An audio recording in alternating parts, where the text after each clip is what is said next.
Hello, my name is Elena, and today's video I want to show how to improve and how to make your photos more beautiful, more interesting, and how to become a better photographer even if you are not a photographer. So the first one, I really recommend try to avoid press button like crazy. Try to find the angle, try to find the composition, and then press the button. So first you need to see the picture and then to press a button, because sometimes we are pressing our button like taking photos around, and then we think we'll come home and we'll find something good, maybe it will be something good, but it's wrong way. As a photographer, as a photographer in general, even if it's not our profession, it's better to see the frame, to see the composition, and then to press a button. And just to go forward, to go more back, take that picture that you particularly see. The second one is try to share your photos. Like every day, every week, every photo you are taking and you like it. Why it's important? Because we are thinking that, okay, I will learn how to do nice photography, like nice photos, and then I will show it to audience. But it also wrong way, because we have to use to critic, we have to use to comments, like different opinions about our photography. It will be easier for you to go forward in your photography journey, because it will be easier for you to feel the different critic, to feel the different comments, and to have a practice with haters, whatever you could call it. But yeah, I really recommend to start to share as much as you can.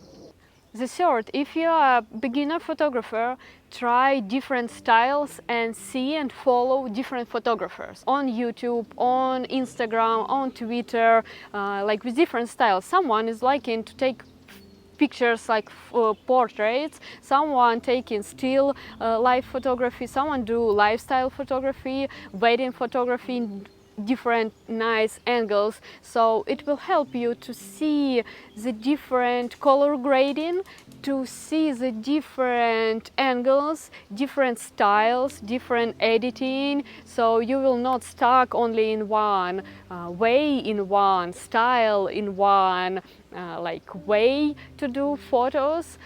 So yeah, try to see and to follow different photographers and try to take photos in different styles like your art.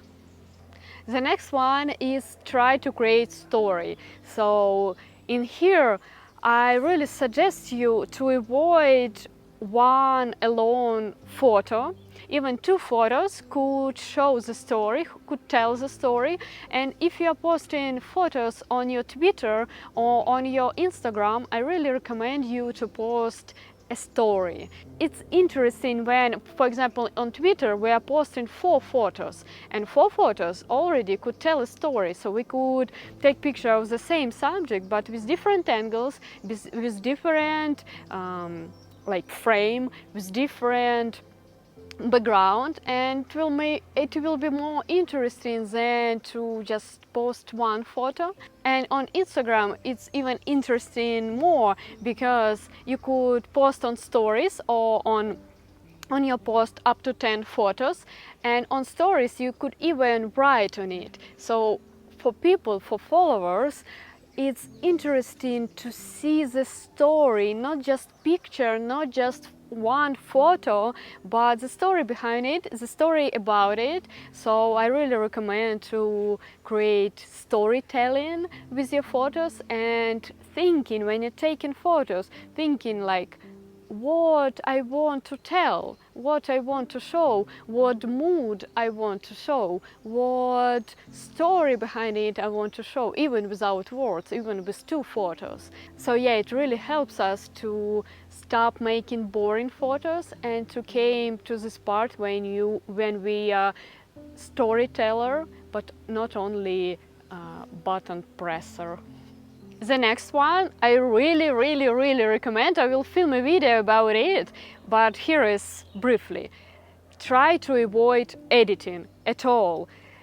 It's better to explore your settings on your camera and to shoot and to take photos with different, for example, with different profiles. On camera you have a lot of profiles, so you could experiment with it, and even with different after balance. For example, I'm not editing my photos at all, so I'm taking my photos with different white balance. Usually I'm not using after balance, I'm using like shadow or sun, so my photos become more yellow.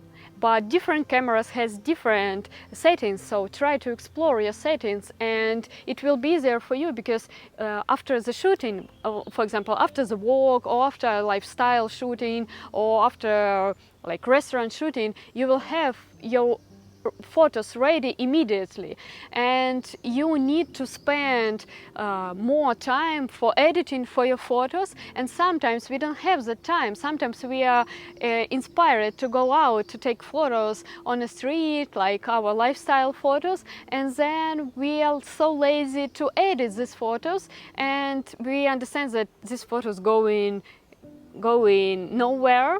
We all have Wi-Fi in our cameras, like new cameras, and I'm transferring it to my phone and post it on stories or on Twitter, on Instagram immediately. So I don't edit my photos, and I really recommend you try to avoid editing. When we do film photography, it's harder because we need to know the light, we need to understand after balance or just color balance, we need to understand the temperature and to make the right picture, and this right picture will be the perfect one right from the film.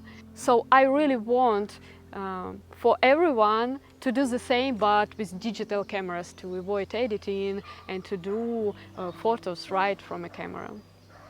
The next one I really recommend, try to find, and not to try, just to find friends with whom you will go for photo walks, because we have these thoughts in our mind like, oh, I live in the wrong city, my city not so beautiful, or I have wrong camera, my camera not so professional. When we have people around us, like friends or just random people who admire photography as well, and when we go together for a photo walk, it really inspires us to discuss our photos, to discuss something around photography or around our topics in common, and it's really motivate us to make more photos, to make photo shoots more often. So yeah, I really recommend you to try to find friends with whom you will go for photo walks, and yeah, finding friends who admire photography as you do, it's really motivating and really inspire you to continue do photography. The last one, but I think the most important one, document your life.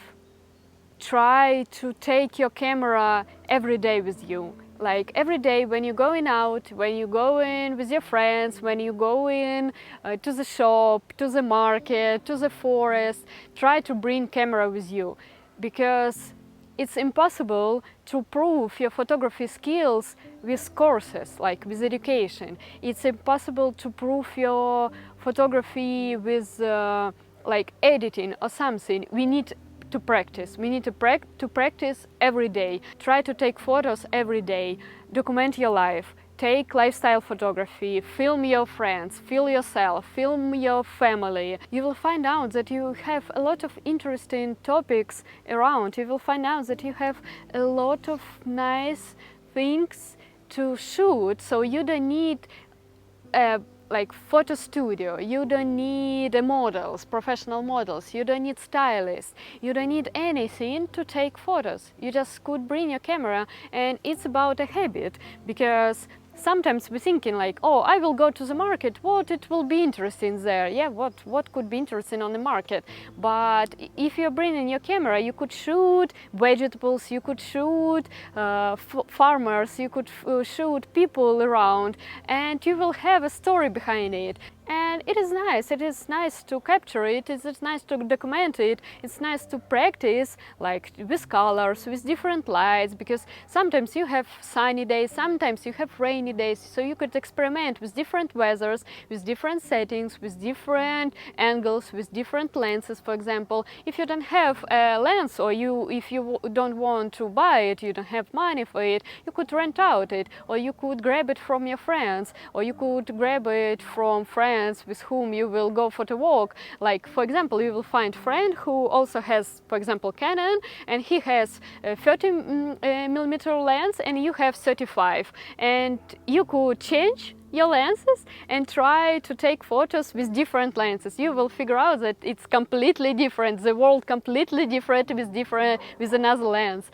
So yeah, it's fun to try to make fun from your photography and practice as much as you can, and yeah, you will have nice memories from your life when you document in your life, when you document taking pictures of your family, of your friends. In a year you will see that you have a lot of nice photos that you will take with you in next years.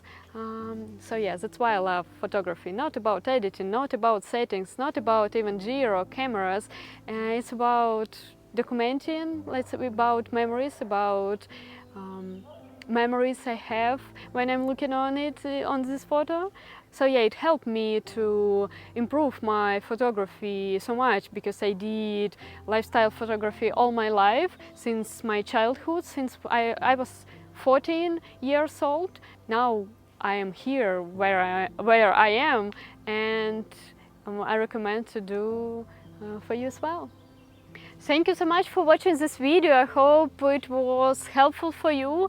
Maybe you could write mistakes or any practical tips from your experience, from your practice. I will be happy to hear, to see it as well. What was your journey and how you started, and when and where you came in your photography journey.